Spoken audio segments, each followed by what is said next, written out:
طلاق دوزل دی بیا خودی یا په صحیح طریقه خزه اوساتل شي او یا خودی په ښه طریقه هغه رخصت کړی شي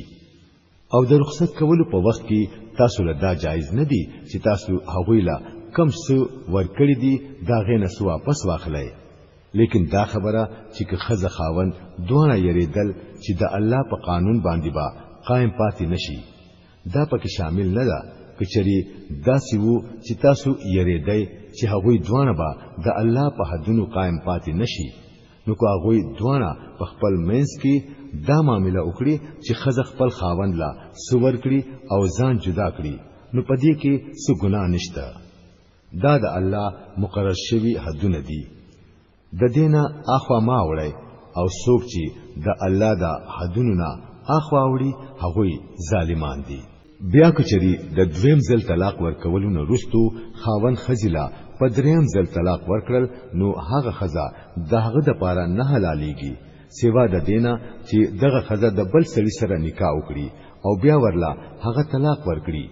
د دین رستو کچری هغه اول خاوند او دا خزا دا خیال وکړي چې د الله په قانون باندې با قائم وسیږي نو بیا کو هوی یو بل ته رجوع وکړي نو جایز دي دا د الله مقرر شوی حدونه دي چې هغه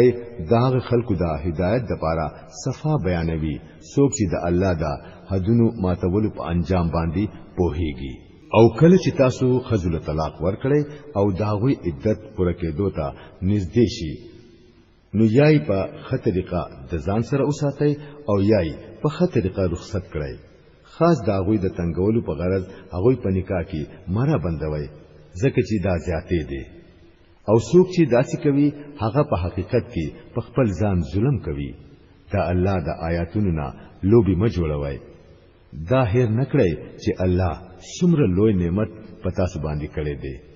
هغه تاسو ته نصيحت کوي چې کم کتاب او حکمت هغه پتا سو نازل کړي دي داغه احترام کوي د الله نه ویریږي او په شي چې الله ته د هر خبري علم دی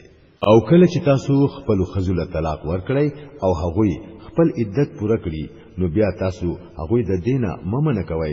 چې د خپل خیال مطابق خاوندانو سره نکاح وکړي هر کله چې هغوی د دستور مطابق دیو بل سره په نکاح کولو باندې راضي شي نصيحت درته کیږي چې داسې کار هیڅری مکوئ چې تاسو په الله او په ورځ د آخرت ایمان راوړونکي یې ستاسو د پاره خا غریزه او پاکیزه طریقه دادا چې د دې کار نه منشئ الله پوهیږي تاسو نه پوهیږئ